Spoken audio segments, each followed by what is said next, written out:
Morning students. हम करेंगे class 8 का चैप्टर नंबर 7 पद विचार, जिसमें पहला टॉपिक है हमारा संज्ञा। तो आज हम पढ़ेंगे संज्ञा के बारे में। पदों को दो वर्गों में बांटा गया है। किस किस में? विकारी और अविकारी में। विकारी में आपके आते हैं संज्ञा, सर्वनाम, विशेषण और क्रिया आते हैं, और अविकारी में आते हैं क्रिया, विशेषण, संबंध बोधक, समुच्चय बोधक, विस्मयादि बोधक और निपात आते हैं। तो इस पार्ट में हम पढ़ेंगे संज्ञा के बारे में। तो संज्ञा क्या है? एक विकारी शब्द है। पहले हम शब्द और पद में अंतर को समझते हैं कि शब्द और पद में अंतर क्या होता है। कि जब शब्द भाषा की छोटी अर्थवान इकाई है, शब्द है वो भाषा की एक छोटी और अर्थवान इकाई है, और जब यह शब्द वाक्य में के बाहर रहता है, और जब ये शब्द वाक्य के बाहर रहता है तो इसे शब्द कहलाता है, और यही शब्द जब वाक्य में प्रयुक्त होता है तो इसे पद कहा जाता है। कैसे? कि देखो, कमल शब्द है, क्या है? शब्द है। तालाब है, ये भी एक शब्द है। खिलना भी एक शब्द है। अब ये तीनों स्वतंत्र रूप से क्या है? एक शब्द है। लेकिन जब हम इन तीनों को मिला देते हैं, यानी इनका एक वाक्य बना देते हैं, वाक्य बना हमारा कमल तालाब में खिलता है, ठीक है। अब ये जो तीनों ही शब्द हैं ये क्या बन गए? पद बन गए। अब इस वाक्य में प्रयुक्त तीनों शब्द कमल, तालाब और खिलना को पद कहा जाएगा। तो जब शब्द है, जो यानी कि अब यहाँ पर आप स्वतंत्र रूप से शब्द लिखते हो तो वो क्या है? शब्द है। मान लो हमने किसी का नाम भी लिखा, अगर हमने कहा कि लड़का दौड़ता है, ठीक है, तो यहाँ पर अगर हम सिर्फ लड़का बोलेंगे तो वो तो शब्द है, लेकिन जब हमने बोला लड़का दौड़ता है तो उस वाक्य में क्या हो गया? वो लड़का है, वो पद कहलाएगा। तो जब वाक्य में हम शब्द का प्रयोग कर देते हैं तो वो क्या बन जाता है? पद बन जाता है। पद भेद। निम्नलिखित वाक्यों को पढ़िए। लड़का दौड़ता है, छोटा लड़का दौड़ता है, छोटे लड़के पीछे पीछे दौड़ते हैं, वह दौड़ता है, वे तेज दौड़ते हैं।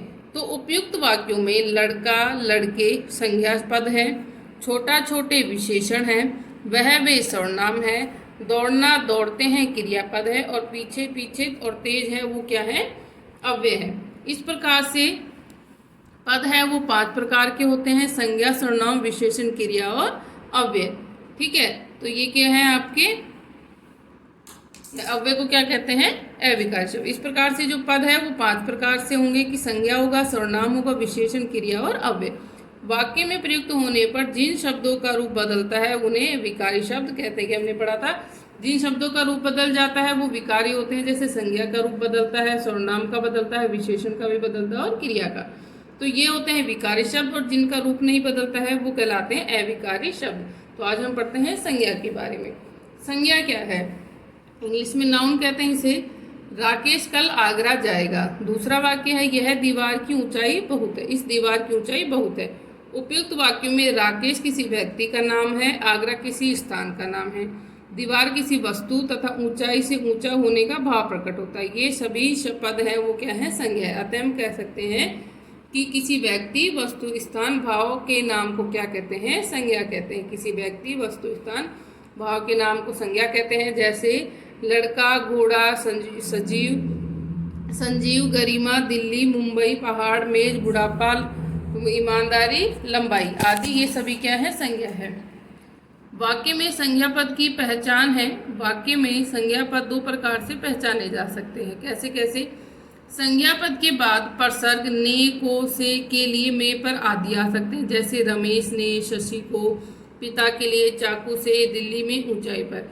दूसरा है संज्ञा पद से पहले विशेषण का प्रयोग हो सकता है। जैसे लंबी मेज, पक्का मकान, सुंदर लड़की, 4 पेंसिल। तो ये है कि वाक्य में संज्ञा पद की पहचान 2 प्रकार से होती है कि एक तो संज्ञा के बाद में कौन कौन सी विभक्ति लग रही है उससे, और या फिर संज्ञा से पहले कौन सा विशेषण लग रहा है उससे। संज्ञा के कार्य। वाक्य में संज्ञा पद के कार्य पदकर्ता, कर्म, पूरक, कर्ण आदि का कार्य करता है। जो संज्ञा है वो वाक्य में संज्ञा पद का कर्ता, कर्म, पूरक और कर्ण का काम करता है। रवि पढ़ रहा है कर्ता के रूप में, वह दूध पी रहा है कर्म के रूप में, राम विद्यार्थी है पूरक के रूप में, उसने चाकू से सेब काटा कर्ण के रूप में। अब है संज्ञा के भेद। संज्ञा है, इसके मुख्यतः 3 भेद होते हैं। कौन कौन से? व्यक्तिवाचक संज्ञा, जातिवाचक संज्ञा और भाववाचक संज्ञा। तो सबसे पहले है व्यक्तिवाचक संज्ञा। व्यक्तिवाचक संज्ञा क्या है?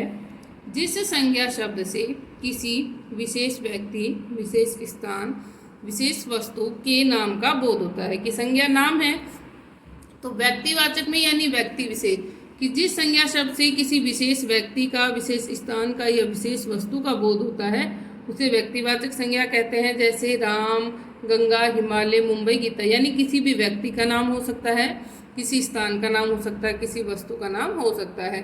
जैसे महात्मा गांधी, श्री कृष्ण, वृंदावन, रामायण, तो नाम है वो किसी का भी हो, वो व्यक्तिवाचक संज्ञा के अंदर ही आता है।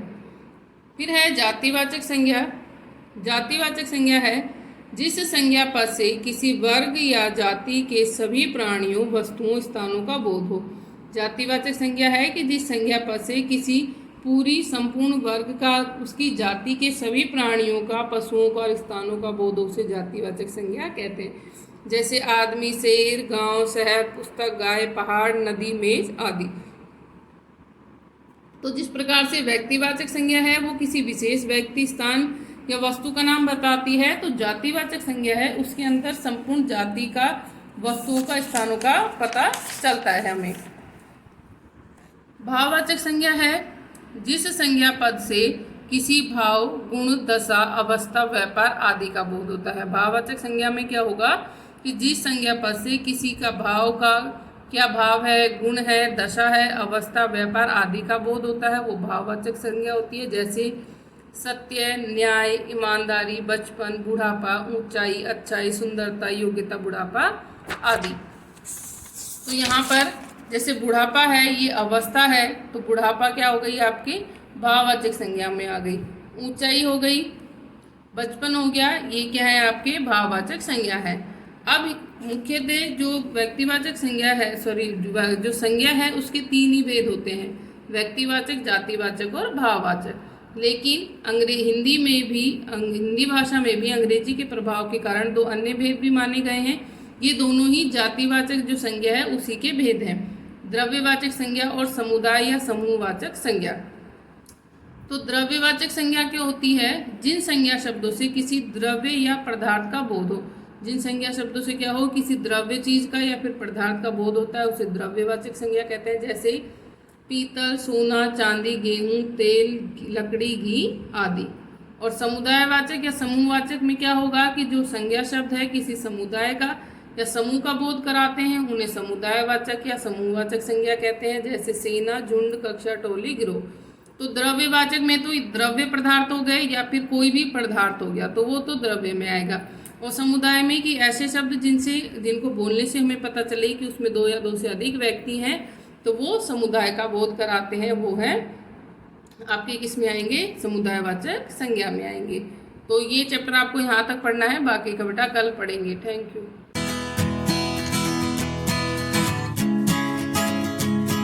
Morning students, welcome to our YouTube classes. This is for class 8. In previous class we have read about the failure of the revolt of 1857 and today we continue our class with the topic naming of the revolt a debate. कि इसको revolt का नाम देना, इसके ऊपर एक debate करते हैं, हमें चर्चा करते हैं। Many British writers who wrote in the aftermath of 1857 called it a spy mutiny which resulted because of the introduction of Enfield rifle. कि many British writers, जो बहुत सारे ब्रिटिश राइटर हैं जिन्होंने इसको लिखा था 1857 के बारे में, तो इन्होंने कहा था कि ये जो सैनिक थे उनका विरोध था एनफील्ड राइफल जो बनाई गई थी उसके लिए। This was contested by many Indian nationalist writers who feel that the appropriate name for the revolt should be the first war of Indian independence. और जो भारतीय राइटर हैं उन्होंने इसको लिखा है कि ये जो रिवोल्ट हुई थी ये पहली लड़ाई थी भारतीय स्वतंत्रता की। According to them, it was the first widespread uprising against British rule. कि उनके अकॉर्डिंग ये एक पहली वाइडस्प्रेड अपराइजिंग थी, एक विद्रोह था जो एक बड़े स्तर पे ब्रिटिश रूल के खिलाफ किया गया था। However, there are many other scholars who feel that the rebels did not fight for independence of the country. कि बहुत सारे स्कॉलर्स ऐसे हैं जिन्होंने फील किया कि ये रिबेल भारतीय स्वतंत्रता के लिए नहीं लड़ी गई थी, देश की स्वतंत्रता के लिए नहीं लड़ी गई थी। Moreover the notion of Indian being a nation was absent at that time, क्योंकि उस टाइम पे कोई देश नहीं था, ठीक है। तो देश के लिए क्यों लड़ना भाई, लड़ाई तभी होती जब देश होता, तो बहुत सारे लोगों का ये मानना था। The loyalty of the spoil ले with the provincial kingdom that they belong, और ये उन किंगडम्स के लिए ईमानदारी थी उन सैनिकों की जिस राज्य से वो बिलोंग करते थे। I hope students you understand the chapter the revolt of 1857 very well. Now we do the exercise of this chapter. First is fill in the blanks. Revolts, REVOLTS, revolts usually break out when the people are disconnected with the authority। कि revolt क्यों हुई, क्योंकि लोग जो सरकार थे उससे disconnect हो चुके थे। Many tribal and peasant revolt took place in 19th century colonial India, कि बहुत सारी जो ट्राइबल जनजातीय और किसानों की रिवोल्ट हुई 19वीं सेंचुरी में उपनिवेशिक भारत में। The revolt of 1857 marked a sharp turn from the earlier revolt and uprising। कि रिवोल्ट जो 1857 की हुई थी वो एक शार्प टर्न था, जो पहले की रिवोल्ट हुई थी और पहले के जो विद्रोह हुए थे उन्हीं का नतीजा था 1857 की revolt. EEIC also became the strongest political power after the Battle of Buxar। कि जो EEIC है वो एक स्ट्रॉन्गेस्ट पॉलिटिकल राजनीतिक पावर बन गई थी बैटल ऑफ बक्सर के बाद। The annexation of Awadh was a cause of anguish among the soldiers if the Bengal army. कि जो अवध के अंदर जो अनेक्सेशन हुआ था स्पॉइस का, वो इन्होंने मतलब कि जो आर्मी थी बंगाल की उसको ख़त्म कर दिया था या उसमें विद्रोह पैदा कर दिया था। The company also refused to recognize Nana Sahib as the legitimate heir to the throne of Pune। कि कंपनी ने रिफ्यूज़ कर दिया था नाना साहिब को पूना के थ्रोन पे, पूना के सिंहासन पे उसका उत्तराधिकारी मानने से, कि कंपनी ये मानती थी कि नाना साहिब पूना के उत्तराधिकारी नहीं है। Bahadur Shah Zafar had been forced to move out of the Red Fort. Bahadur Shah Zafar को फोर्स किया गया कि वो रेड फोर्ट से बाहर चले जाएं, ठीक है। Now we do the match the following. First is Rani Lakshmibai, Nana Saheb, Begum Hazrat Mahal, Peshwa Bajirao second, Muslim, Hindu. इधर है Awadh, maulvis, Kanpur, Jhansi, pandits, Poona. So Rani Lakshmibai match to Jhansi क्योंकि ये झांसी की रानी थी। नाना साहिब मैच टू कानपुर, ये कानपुर में इन्होंने रिवोल्ट को लीड किया था। बेगम हजरत महल ने अवध में लीड किया था रिवोल्ट को। पेशवा बाजीराव सेकंड पूना से संबंधित हैं। मुस्लिम में मौलवीज होते हैं जो शिक्षा देते हैं, और हिंदुओं में पंडित होते हैं जो शिक्षा देते हैं, ठीक है बेटा। तो फर्स्ट को हम मैच करेंगे डी से, सेकंड को मैच करेंगे हम सी से, थर्ड को हम मैच करेंगे ए से, फोर्थ को हम मैच करेंगे एफ से, फिफ्थ को हम मैच करेंगे बी से, और सिक्स्थ को हम मैच करेंगे ई से। Now we do the true false of this chapter. Our first is many British writer who wrote in the aftermath of 1857 called it a sepoy mutiny. कि जो बहुत सारे ब्रिटिश राइटर्स हुए हैं उन्होंने जब 1857 के बारे में लिखा तो उन्होंने इसको सिपाहियों का विद्रोह बताया। तो this is true. At Kanpur Nana Sahib escape to Nepal after facing defeat. कि कानपुर में जो नाना साहिब थे वो नेपाल चले गए थे हार के बाद। This is also true. Third is Rani Lakshmibai the queen of Jhansi decided to join the rebels because the company refuse to acknowledge her adopted daughter as the heir to the throne. कि रानी लक्ष्मीबाई जो क्वीन थी झांसी की, उन्होंने भी डिसाइड किया कि मैं भी इस लड़ाई को ज्वाइन करूंगी, क्योंकि उनकी जो एडॉप्टेड बेटी थी उसको उन्होंने थ्रोन पे बैठने से इनकार कर दिया था। तो बेटा ये फॉल्स है, क्योंकि उन्होंने डॉटर को अडॉप्ट नहीं किया था, उन्होंने सन को अडॉप्ट किया था। तो ये क्या है, फॉल्स है ये। Fourth is the revolt in Awadh was led by Begum Hazrat Mahal. कि जो अवध की रिवोल्ट थी वो बेगम हजरत महल ने लेड की थी। तो this is true. Sir Henry Lawrence was the British commissioner at Lucknow when the revolt broke out. कि सर हेनरी लॉरेंस ब्रिटिश के कमिश्नर थे लखनऊ में जब ये रिवोल्ट हुई. This is true. 6th is on 27 June 40 boats carrying British women and children were fired upon by Nana Sahib's troop. कि 27 जून को 40 boat जो वुमेन लड़कियां सॉरी औरतें और बच्चे जिस पे बैठे हुए थे नाना साहिब की टुकड़ियों ने उनके ऊपर फायरिंग कर दी थी. तो this is true. At Kanpur the revolt was led by Nana Sahib the Peshwa.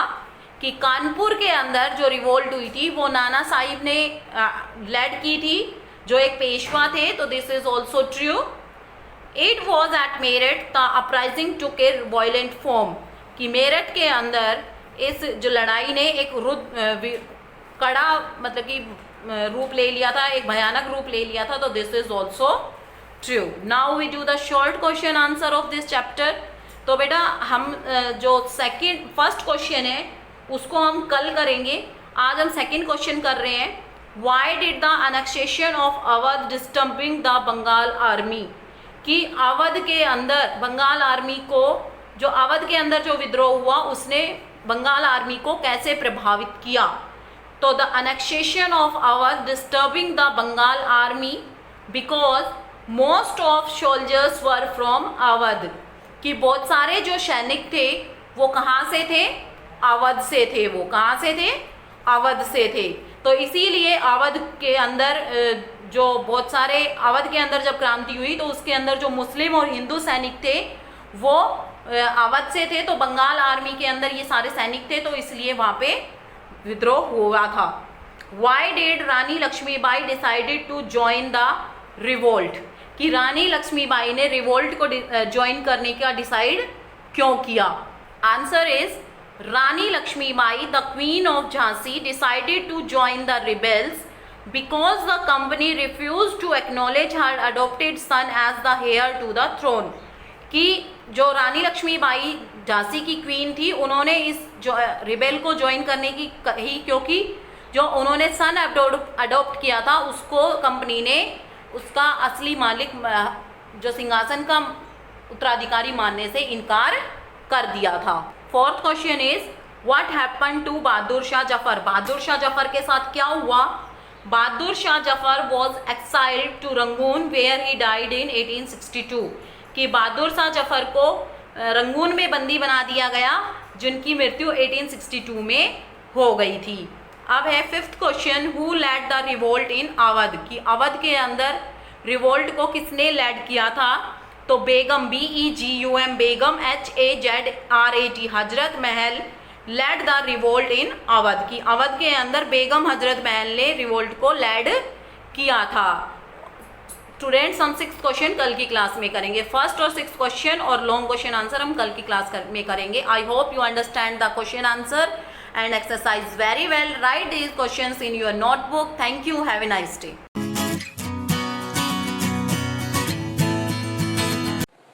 Good morning 8th class. So let's start our today's maths class. In the previous class we completed our discussion of chapter number 7. Now move to the next exercise, that is 8th chapter, in which first exercise is 8.1. तो first question is solve the following equation. तो हमें यहाँ simply solve करना मतलब x की values find करनी है यहाँ पे. ठीक है. तो फर्स्ट इसका जो सेकंड पार्ट है उसमें क्या है हमारे पास, फर्स्ट का सेकंड पार्ट है उसमें क्वेश्चन है 3y + 5 = 6y - 10. ठीक है. हमें पता है लाइक टर्म्स में से लाइक टर्म्स सब्ट्रैक्ट या एडिशन कर सकते हैं. तो लाइक टर्म्स का है यहाँ y और y, तो इनको एक साइड कर लेते हैं. न्यूमेरल या कांस्टेंट जो है उनको एक साइड कर देते हैं. ठीक है. 3y एज इट इज रह जाएगा. ये 6y इधर क्या है, प्लस में, क्योंकि इसके आगे साइन क्या है, कुछ नहीं है तो मतलब प्लस है. इधर आप क्या हो जाएगा, माइनस का बन जाएगा. यहाँ माइनस का 10 एज इट इज रहेगा. ये 5 इधर प्लस में, इधर आप क्या हो जाएगा, माइनस. ठीक है. 3 - 6 इज माइनस का 3 और y साथ में हो जाएगा. यहाँ पे -10 और -5 इज माइनस का 15. माइनस से माइनस कैंसिल आउट. तो y = ये 3 इधर क्या है, मल्टीप्लाई में, इधर जाके हो जाएगा डिवाइड. तो 15 / 3 = 5. ठीक है. तो क्या आ जाएगा हमारे पास, y की वैल्यू आ गई 5 और हमें यही सॉल्व करनी है. ठीक है. नाउ फोर्थ पार्ट जो है इसका वो है x/5 + 3 इज इक्वल टू 7। ठीक है, यहाँ सिंपली ये हमारे पास, तो या तो ऑप्शन होता है कि हम यहाँ पे एलसीएम ले लें, या क्या करें, हमें सिर्फ x वाली टर्म को इधर रखना है, तो x/5 को इधर रखते हैं, ये 3 इधर जाके क्या होगा माइनस, तो 7 minus 3 that will be equal to 4। तो x/5 किसके इक्वल आ गया, 4 के इक्वल। हमें सिर्फ x चाहिए, ये इधर क्या है डिवाइड में, उधर जाके क्या होगा मल्टीप्लाई में, तो सिंपली x क्या हो गया, 4 को मल्टीप्लाई कर देंगे 5 से, मतलब वैल्यू क्या आ गई 20। ठीक है, 6 जो पार्ट है इसका वो है हमारे पास y/4 minus 1/3 is equal to y/5 plus 2/7। ठीक है, अब एलसीएम यहाँ पे और यहाँ पे लेने की बजाय हम क्या कर लेते हैं, y और कांस्टेंट टर्म को एक साइड कर लेते हैं, तो y/4 है, ये इधर आ क्या हो जाएगा माइनस में। ठीक है, इज इक्वल टू 2/7 प्लस का है तो एज इट इज रहेगा, ये माइनस में इधर जाके क्या हो जाएगा प्लस। ठीक है, अब इनका एलसीएम लेते हैं, 4 और 5 का एलसीएम होता है 20। 4 को डिवाइड करो, 20 से 5 आया, 5 will be multiply to y is 5y, minus sign है तो माइनस ही रहेगा, 5 को डिवाइड करेंगे 4 आएगा, 4 को y से मल्टीप्लाई 4y आ गया।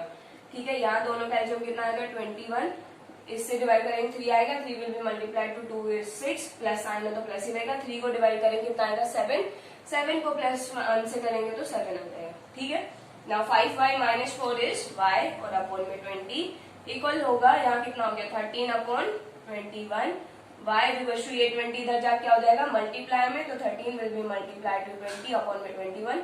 नाउ कैंसिल आउट नहीं हो रही टर्म्स, तो क्या हो जाएगा 13 को मल्टीप्लाई करेंगे कितना हो जाएगा 260 अपॉन में 21। ये आंसर आ गया हमारे पास इस क्वेश्चन का। ठीक है, so now next question is, now second में भी हमारे पास सॉल्यूशन ही है, लेकिन यहाँ पे अब क्या है x और x क्या है डिवाइड में। अब ये नहीं कर सकते आप सीधा यहाँ से इसको डिवाइड कर दो, x डिवाइड हो गया, ये 2 से 2 कैंसिल आउट, ऐसे नहीं होता है क्योंकि उसके साथ क्या है यहाँ पे 2 टर्म्स है, तो हम ऐसे कैंसिल आउट नहीं कर सकते। ठीक है, अगर मल्टीप्लीकेशन में होती है टर्म्स तो हम उनको डिवाइड कर सकते हैं या कैंसिल आउट कर सकते हैं, लेकिन प्लस और माइनस में हो तो हम कैंसिल आउट नहीं कर सकते। तो यहाँ सिंपली क्या होगा, हम क्या करेंगे यहाँ से क्रॉस मल्टीप्लाई करेंगे। ठीक है, और फर्स्ट टर्म हम पहले लिखेंगे, तो 3 को मल्टीप्लाई करेंगे 2x से कितना हो गया 6x, साइन क्या है माइनस, तो माइनस हो जाएगा, ये कितना हो जाएगा 12। नाउ नेक्स्ट है माइनस का 2 will be multiply to 3x, कितना हो जाएगा माइनस का 6x, minus multiply with plus is minus, 2 multiply 2 is 4। ठीक है, अब सेम बन गया हमारे पास, क्या हो जाएगा लाइक टर्म्स को एक साइड और कांस्टेंट को एक साइड कर देंगे। ठीक है, 6x, ये 6x इधर क्या है माइनस में, उसके आगे साइन, तो यहाँ क्या होगा प्लस में, is to minus 4 as it is, ये इधर माइनस में, इधर क्या होगा प्लस, कितना हो गया 12x इज टू कितना आएगा यहाँ 12 में से 4 माइनस करेंगे 8। ठीक है, x इज टू 8/12, 4 से कैंसिल आउट होगा, 4 2 जा 4 3 जा, सो 2/3 क्या आ गया, इसका आंसर आ गया हमारे पास x का। ठीक है, नाउ इसका फोर्थ पार्ट है 0.4 ऑफ x माइनस का 3 है अपॉन में 1.5 ऑफ x है प्लस 9 इज टू 7/5। ठीक है, कुछ नहीं करना, सिंपली क्रॉस मल्टीप्लाई कर देना, 5 को मल्टीप्लाई करेंगे 0.4 से, यहाँ देखो 0.4 को मल्टीप्लाई करेंगे 5 से कितना आएगा 20। अब इसको क्या करेंगे, एक पॉइंट के बाद डेसिमल, तो यहाँ पे होगा, तो ये 0 का कैंसिल आउट हो गया, मतलब क्या आया सिर्फ 2 और इसके साथ x भी था तो ये भी लगा दिया। ठीक है, 5 को किससे मल्टीप्लाई करेंगे, माइनस की 3 से कितना आ गया माइनस का 15, इक्वल साइन 7 को मल्टीप्लाई करेंगे 1.5 से, 1.5 को 7 से करेंगे, 15 7 जा होता है 105। ठीक है, एक पॉइंट के बाद डेसिमल, तो 10.5 हो गया, 10.5 और x आ जाएगा हमारे पास, 7 को 9 से करेंगे कितना आंसर आ जाएगा 63। अब लाइक टर्म्स को एक साइड और 63 प्लस 15। ठीक है, क्योंकि वो उधर जाके आ जाएगा प्लस में। नाउ 10.5 में से हमें क्या माइनस करना है 10.5 और 2 के पीछे कोई वो नहीं है, तो मतलब डेसिमल में क्या लिख सकते हैं, उसके पीछे 0, इन दोनों को क्या करना है हमें माइनस। ठीक है, 5 यहाँ से क्या हो जाएगा 8। ठीक है, और माइनस का आएगा क्योंकि 10 के आगे क्या है, क्योंकि बिगर टर्म के आगे क्या साइन है माइनस है, तो इसीलिए माइनस का 8.5 ऑफ x आएगा यहाँ पे, इक्वल होगा वो 8 और यहाँ से हो गया 78। ठीक है, तो x इक्वल होगा हमारे पास माइनस का 78 अपॉन में 8.5 का डेसिमल हटाएंगे, वो नीचे आएगा, जो कि ऊपर जाके क्या हो जाएगा मल्टीप्लाई हो जाएगा। ठीक है, अब डिवाइड करो, 5 2 जा 5 1 जा 5 7 जा, 17 को डिवाइड करेंगे 17, ओके 17 के टेबल में नहीं आता 78, तो यहाँ पे सिंपली क्या आ गया हमारे पास माइनस 156 अपॉन में 17 आ जाएगा। ठीक है, 8 एक सेकेंड 8 हाँ नहीं हो गए, ठीक है। तो यहाँ पे सिर्फ यही आंसर आ जाएगा हमारे पास इसका। Now next part is, so last question जो है हमारे पास वो है एक्स स्क्वायर टर्म्स में। तो क्या करेंगे, सिंपली क्रॉस मल्टीप्लाई, यहाँ पे भी 9 एक्स स्क्वायर हो गया, -9 से करेंगे तो कितना हो जाएगा 81, -5 को करेंगे -5 एक्स स्क्वायर और इसको करेंगे तो -25, ठीक है। सिंपली हमने मल्टीप्लीकेशन करा है। नाउ लाइक टर्म्स को एक साइड कर लेंगे तो ये इधर आप क्या हो जाएगा प्लस में हो जाएगा और -25 है और प्लस क्या हो जाएगा 81, ठीक है। इसमें से अगर हम प्लस करेंगे क्या होगा 14 एक्स स्क्वायर, यहाँ पे इनमें से माइनस करेंगे 81 में से 25 माइनस करेंगे कितना आ जाएगा, दिस विल बी 11 और यहाँ क्या हो जाएगा 7, 11 में से 5 6 और 7 माइनस 56, ठीक है। कितना आंसर आ गया 56 और वो भी प्लस था क्योंकि 81 के आगे क्या है प्लस है। X square is to 56 upon में 14, 14 वन 14, 14 4 जा 60, 54 होता है। तो एक्स स्क्वायर किसके इक्वल आ गया 4 के इक्वल। अब हमें पता है 4 किसका स्क्वायर होता है 2 का, ये स्क्वायर कैंसिल आउट तो एक्स की वैल्यू क्या आ गई 2, ठीक है, क्योंकि हमें सिर्फ एक्स निकालना है ना कि एक्स स्क्वायर की वैल्यू निकालनी है, ठीक है। ऐसे ही जो इसका 5th पार्ट है उसमें m क्या है हमारे पास, दोनों साइड m है तो वहां क्या हो जाएगा m स्क्वायर और m की टर्म्स में बनेगा, कैंसिल आउट हो जाएगा, ठीक है। अदरवाइज हम फैक्टराइज कर लेंगे, ठीक है। Now next question is, so in the next question we again have to solve the for y, ठीक है। तो यहाँ क्या देखो माइनस बीच में साइन है, मतलब कि यहाँ पे मल्टीप्लीकेशन नहीं हो रहा है तो हम सिंपली क्या करते हैं 2y + 3, इस माइनस को अंदर अप्लाई करेंगे तो क्या हो जाएगा, जहाँ प्लस होगा वहाँ माइनस हो जाएगा, जहाँ माइनस होगा प्लस हो जाएगा। तो माइनस को यहाँ करेंगे तो माइनस का 4y हो गया, यहाँ प्लस है तो यहाँ माइनस हो जाएगा और नीचे क्या रहेगा सेम रहेगा, इसके इक्वल है 5 के, ठीक है। नाउ 2y और माइनस का 4 तो कितना हो जाएगा माइनस का 2y और यहाँ क्या हो जाएगा माइनस का 4, ठीक है। और इसके अपॉन में क्या आ जाएगा 2y - 4 और = 5, ठीक है। आप सिंपली इसके नीचे कुछ नहीं क्रॉस मल्टीप्लाई करते हैं, इसको करेंगे माइनस का 2y माइनस का 4 है, यहाँ से क्या हो जाएगा 10y और -20, ठीक है, हो गया। अब क्या हो जाएगा ये टर्म इधर आएगी तो माइनस का 2y माइनस 10y होगा क्योंकि वो उधर प्लस में थी, इधर क्या हो जाएगा माइनस, ठीक है। -20 को एज इट इज रहने देते हैं, 4 क्या आ जाएगा इधर जाके प्लस में हो जाएगा क्योंकि यहाँ माइनस में उधर जाके होगा प्लस। अब माइनस का 2y माइनस का 10y कितना हो गया माइनस का 12 और यहाँ क्या होगा -16, माइनस से माइनस कैंसिल आउट, y क्या हो गया 16 अपॉन में 12 that will be equal to 4 4 then 4 3 जा, सो 4/3 के आगे हमारे पास y की वैल्यू, ठीक है। ऐसे आपको बाकी सारे पार्ट्स करने हैं जो मैंने छोड़ दिए हैं, इसके आगे हम नेक्स्ट क्लास में करेंगे। Student that is all for today, thank you, have a nice day.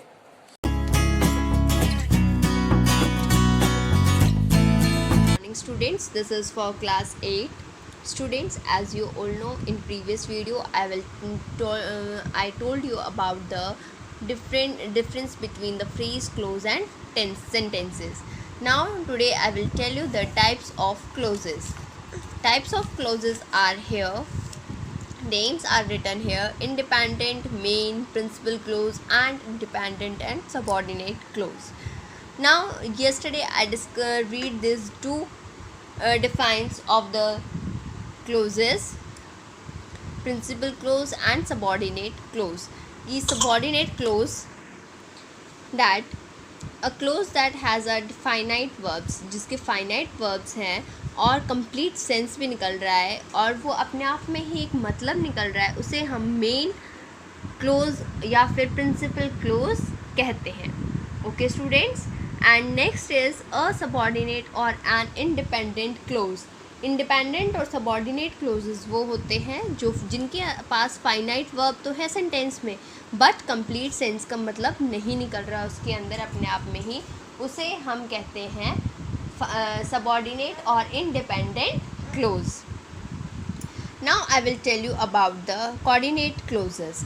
Closes that are joined by coordinating conjunctions. It means जब हम दो सेंटेंसेस को ज्वाइन करते हैं और कोऑर्डिनेटिंग कंजक्शन से ज्वाइन करते हैं दो सेंटेंसेस को, उन्हें हम कोऑर्डिनेट क्लोजेस और कोऑर्डिनेट मेन क्लोजेस कहते हैं। Okay students, now on the basis of this we are having a book exercise. Now let's start with the book exercise which is on the page number 163. Now in this question, mark the clauses as main clauses. First sentence is, I first met Rima in Delhi, where I first lived as a small child. In these sentences, you are going to write it down whether they are main clause with MC, coordinate clauses for CC, subordinate clauses SC. Okay students, main clauses अभी हमने पढ़ाया था आपको कि क्या होते हैं main closes. Main closes वो होते हैं जो ये सेंटेंसेस ये आइडेंटिफाई करते हैं जिसके अंदर कंप्लीट सेंस निकल रहा है और उसके पास फाइनाइट वर्ब्स भी हैं. ओके, और वो किसी और के ऊपर डिपेंडेंट नहीं है. Okay students, now first sentence में क्या है? I first met Rima in Delhi, where I first lived as a small child. This is the subordinate clause because they are independent on each other. So we are going to write it down SC in front of this sentence for the subordinate clause. Rajni chopped the vegetables, but Shalini cooked them. Here is the coordinating clause. Why? Because they are independent है, वो किसी के ऊपर depend नहीं है. We could not buy any souvenirs because the shops were closed. So this is the main clause. They are not, इनके पास finite verbs भी हैं और ये इंडिपेंडेंट भी हैं, मतलब किसी के ऊपर इनका कंप्लीट सेंस भी निकल रहा है. After she picks me up, mother is taking me to buy shoes. This is the coordinating clause. coordinating clauses में हमने पढ़ा था कि अगर हमारे पास कॉमा भी आ जाता है तब भी हम उसे coordinate clauses कहेंगे because they are not dependent on each other. And next one is I like reading and I enjoy going for long walks. So this is the sentence where we are going to write it down main clause because they are not dependent on each other. The lady embroidered her tablecloth while she waited for her grandchild. So this is the subordinating clause. Students, we have done this book exercise on the basis of the three clauses as you see here, and now we are having the another one that is noun clause. We have already defined a clause earlier. हमने clause के बारे में अभी पहले पढ़ लिया है. Now I will tell you the noun clause. A subordinate clause that acts as a noun in a sentence is called a noun clause. जो हम subordinate clause use करते हैं sentences में और वो noun के जैसे show करते हैं, acts as a noun. Acts as a noun means in the sentences clearly we will identify they all are called noun clause. So you can hear the examples of these and more about noun clauses. And more about noun clauses I will read here. You can see here also. A sentence may convey the same meaning by using a phrase or a clause, but the main difference between a phrase and a clause is a phrase does not have a finite verb. Phrases के अंदर finite verbs use नहीं करते और phrase does not have a subject, और phrase के अंदर subject भी use नहीं करते. A noun clause performs these functions in a sentence. Noun clauses के कुछ फंक्शंस हैं और फंक्शंस क्या क्या हैं? A noun clause as the subject of a verb. Noun clause में क्या होता है? जो subject of a verb use करते हैं नाउन क्लोज को हम. Here we have the examples of this. How we solve the problem is a miracle. Subject of the verb is. जो subject है हमारा verb का वो क्या है? Is. Okay students, on the basis of this we have read about the noun clauses. For today we will complete this topic up to noun clause, and you can read here and do this book exercise in your pair notebook. Okay students, this is your homework. And now in the next video I will tell you the more functions of noun clause. Thank you everyone.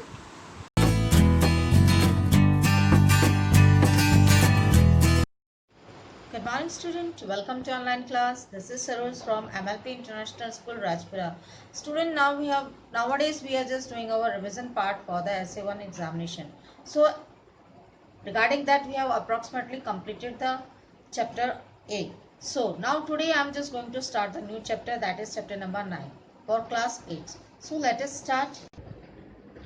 So student, आपका जो chapter 9 है वो क्या है? The judgement seat of Vikramaditya.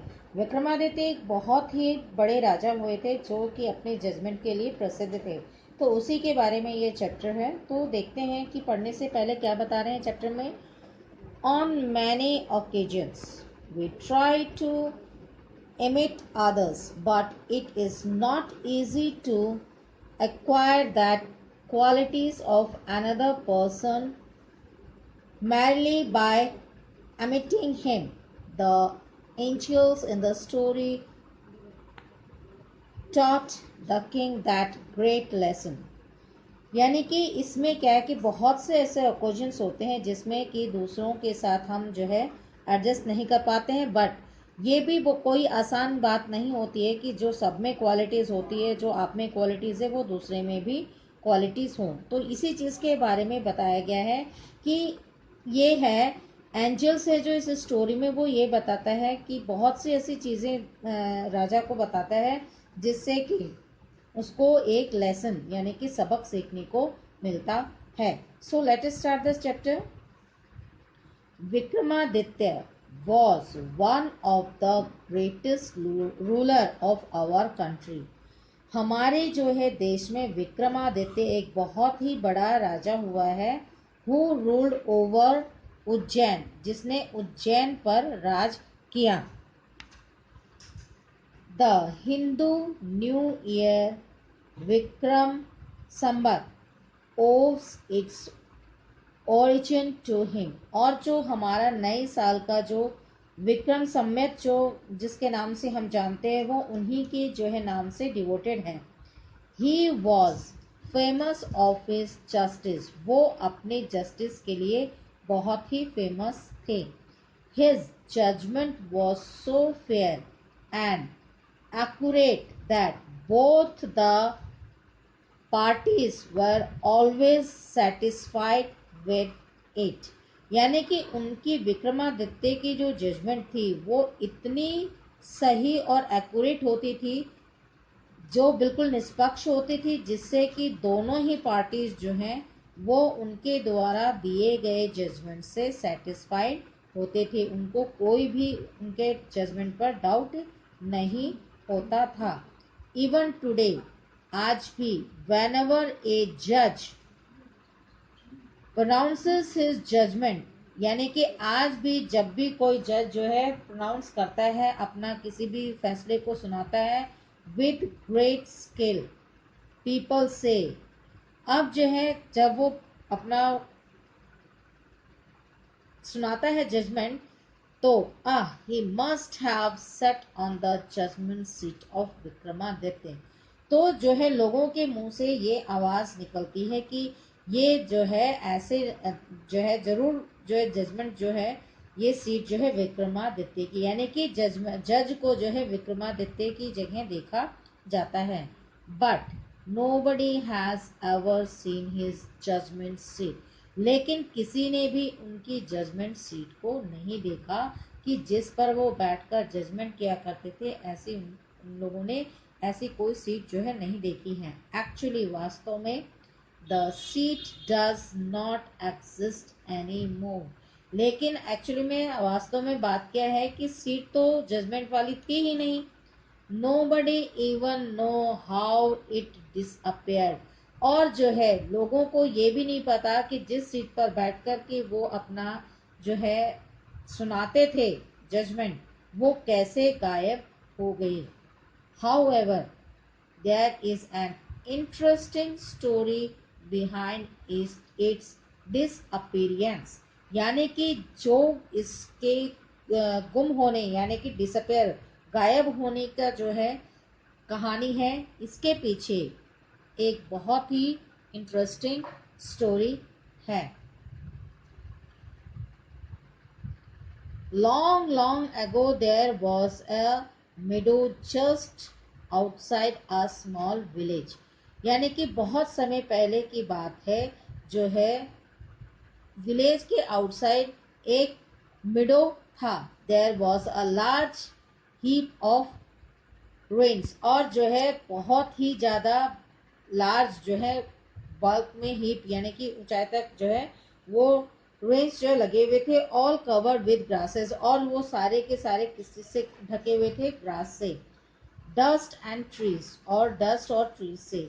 Now near the meadow the local shepherds boys took their ये castle to gaze in the pasture, यानी कि उस जो है मेडोस के पास रहने वाले जितने भी जो है चरवाहे थे वो अपने जो है जानवरों को घास चराने के लिए ले जाते थे। दे occupied the castle and stayed there a whole day। वो क्या करते थे, वहाँ अपने सारे जो है जानवरों को इकट्ठा करके वहाँ जो है पूरा दिन बिताते थे। They had plenty of time to play and have fun there। उनके पास बहुत सा समय था वहाँ बिताने के लिए और खेलने के लिए। सो स्टूडेंट, आज की ये वीडियो आपका यहीं तक मैं बता रही हूँ। आपको एज यूजुअल वही करना है। जैसे कि अगर आपको लगे कि मुझे इस वर्ड का मीनिंग नहीं पता है तो आप उस वर्ड को जो है अपनी कॉपी में नोट करके डिक्शनरी के हेल्प से उसमें जो है आप इसे नोट कर लीजिएगा।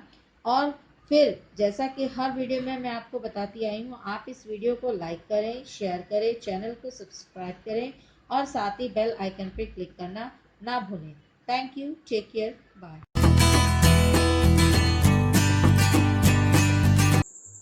Hello student, today's session I Priyanka ma'am revise you some daily usage sentences. So let's start. Sentences. Okay. Students, you know very well today's time English is an official language. Everyone wants to communicate in English language. Okay. So you have to revise that words, that sentence, daily routine and also prepare for your exam. So let's start. Our first sentence is कुछ खास बात नहीं, nothing special।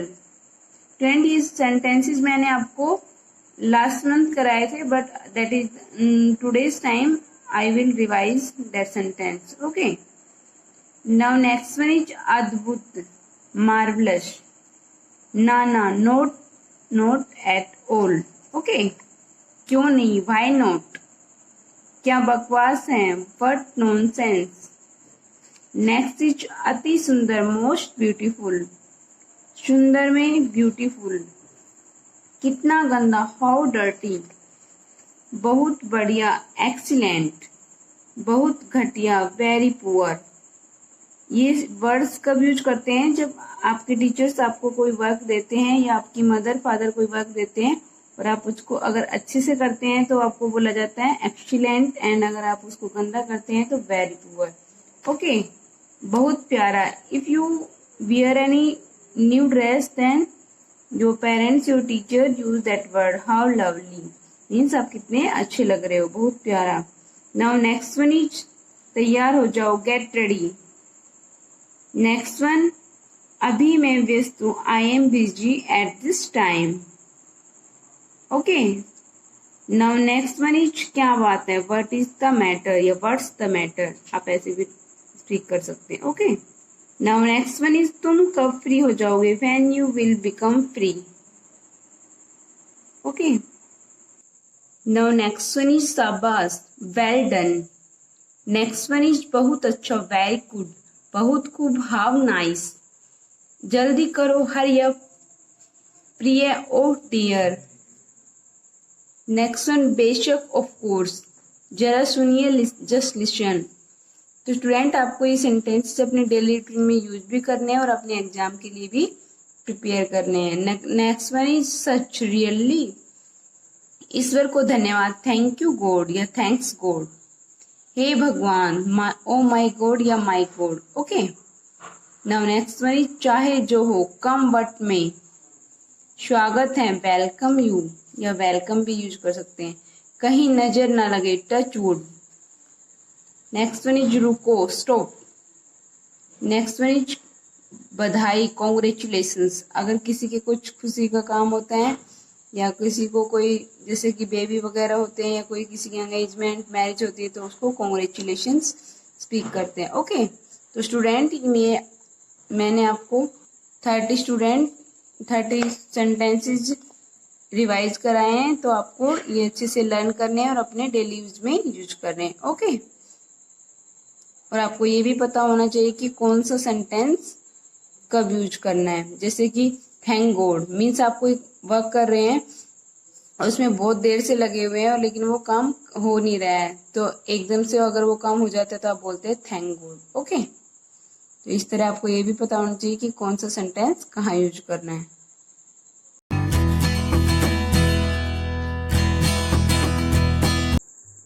Hello student, today's session I Priyanka ma'am discuss with you some Excel formulas and some full form related to computer. So let's start.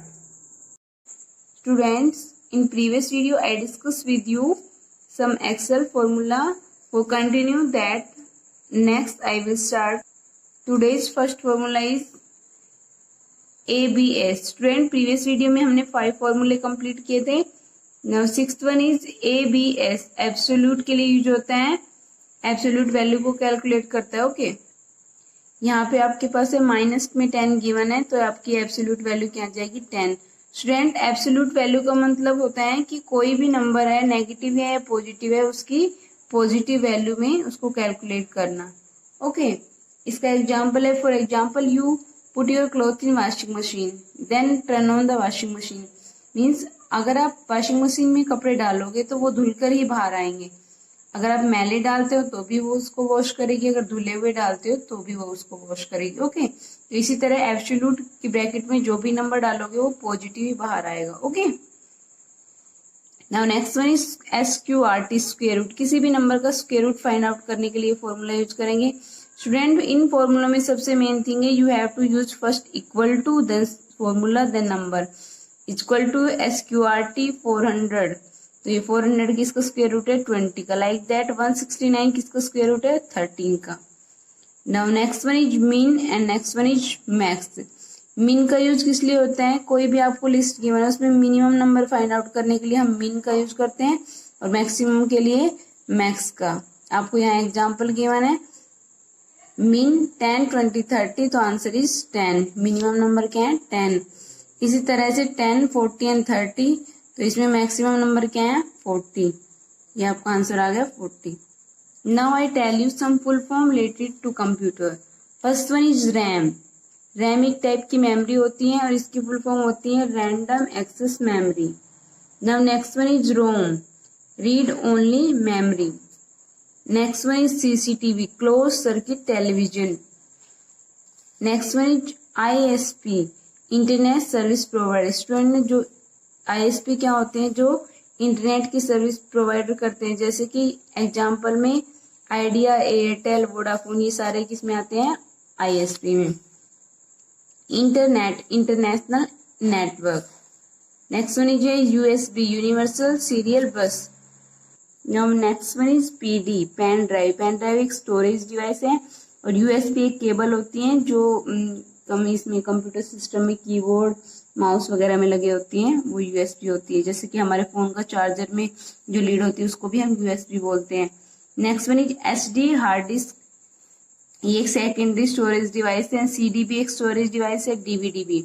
इसमें आप कितना भी data save कर सकते हैं, इसकी कुछ कैपेसिटी होती है उसके अकॉर्डिंग, GB या TB में। Next one is FD, floppy disk. Next one is IO, input output. HW, hardware. Generally हम कंप्यूटर में कंप्लीट वर्ड ना यूज करके इस तरह की शॉर्टकट की यूज करते हैं, और इनकी फुल फॉर्म मैंने आपको बताई दी है इसमें, तो आपको ये अपने एग्जाम के लिए लर्न करनी है। ओके,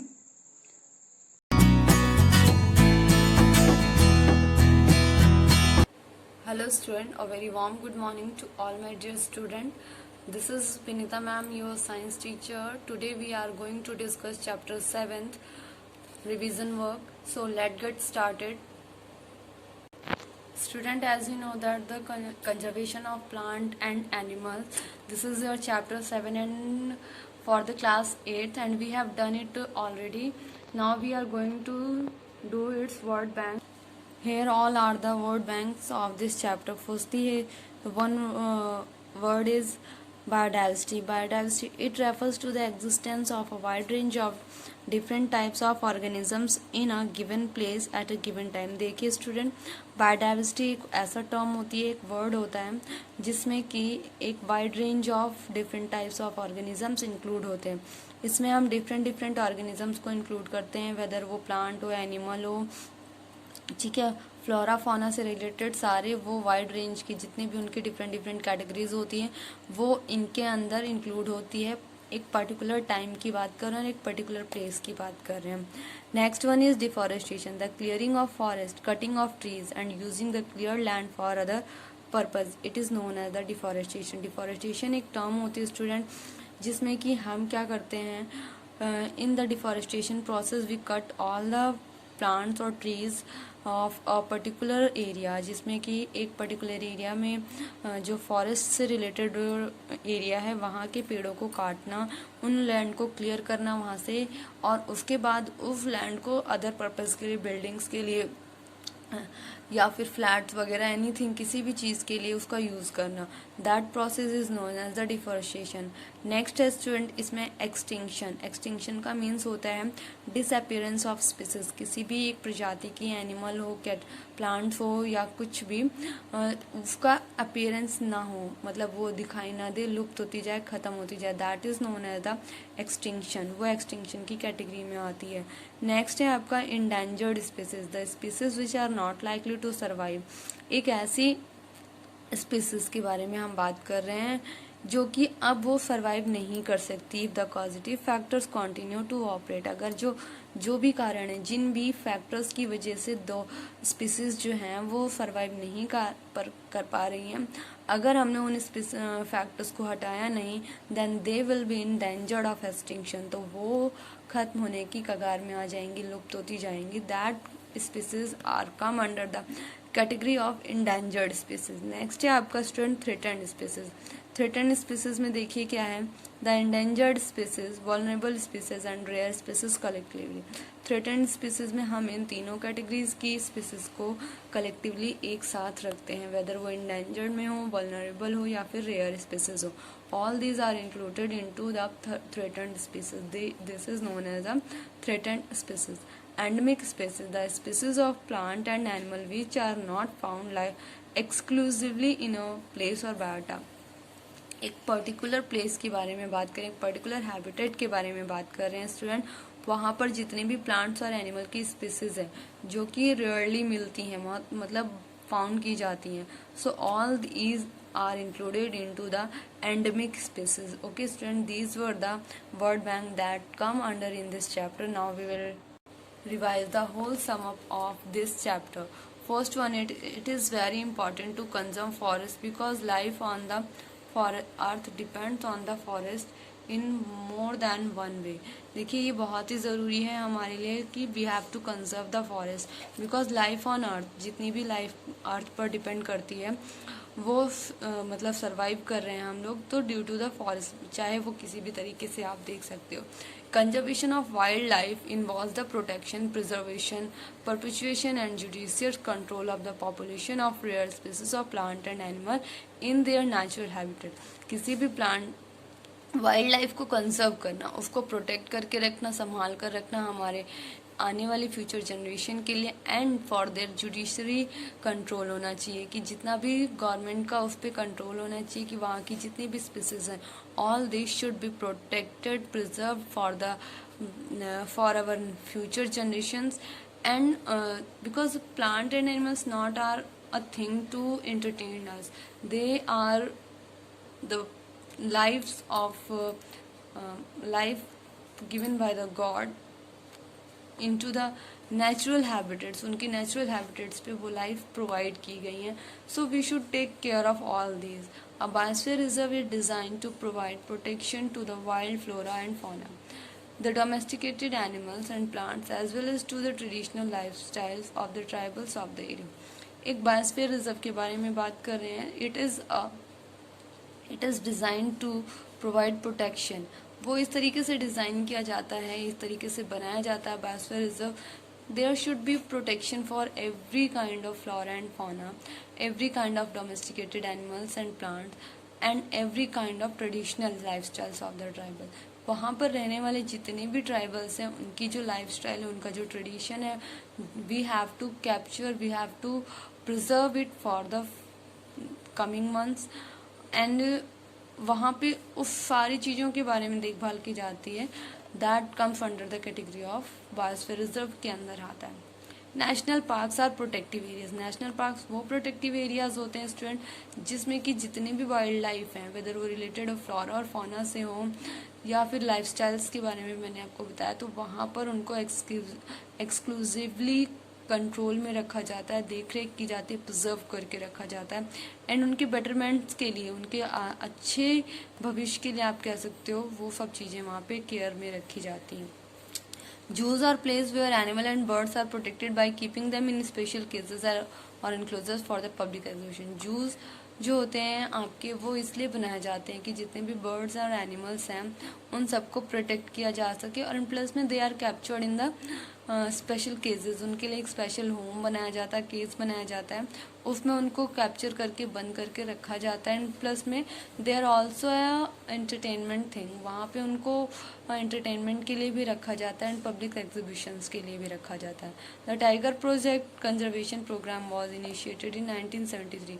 जो टाइगर प्रोजेक्ट था वो 1973 में स्टार्ट किया गया था for the purpose of saving tiger. Tiger की जो पॉपुलेशन है ख़त्म हो रही है इंडिया में, उसको बचा कर रखने के लिए 1973 में एक टाइगर कंजर्वेशन प्रोग्राम को लॉन्च किया गया था, बनाया गया था। एंड उसमें इन सब चीज़ों के बारे में, जो उनके टाइगर से रिलेटेड जितने भी उनका हैबिटेट, उनकी केयर, उनकी स्पीसीज, उनकी ब्रीडिंग, ये सारी चीज़ें ध्यान में रखी जाती हैं। प्लस में एंड और एक काफ़ी नंबर मतलब उनका जो है वो बढ़ा भी है, जो उनकी पॉपुलेशन ख़त्म हो रही थी। तो the IUCN now WCU, IUCN जिसे हम अब WCU के बारे में बोलते हैं, वाइल्ड लाइफ कंजर्वेशन यूनिटी, वो स्विट्ज़रलैंड में है। Is maintaining a red data book. एक अपनी रेड डाटा बुक बनाते हैं, जैसे हम कोई अपना समअप रिवाइज करते हैं तो उसके लिए सेम उसी तरीके से उन्होंने भी अपनी ईयरली रेड डाटा बुक बनाई हुई है। उसमें वो एक रिकॉर्ड रखते हैं all the information of threatened species. Threatened species में मैंने आपको बताया था तीनों, इंडेंजर्ड, रेयर और वेलनरेबल, सारी कैटेगरीज को वो देखते हैं कि कौन सी प्लांट की या एनिमल्स की कौन सी कैटेगरी डेंजर में है, ख़त्म हो रही है, whatever the thing going on, they take care.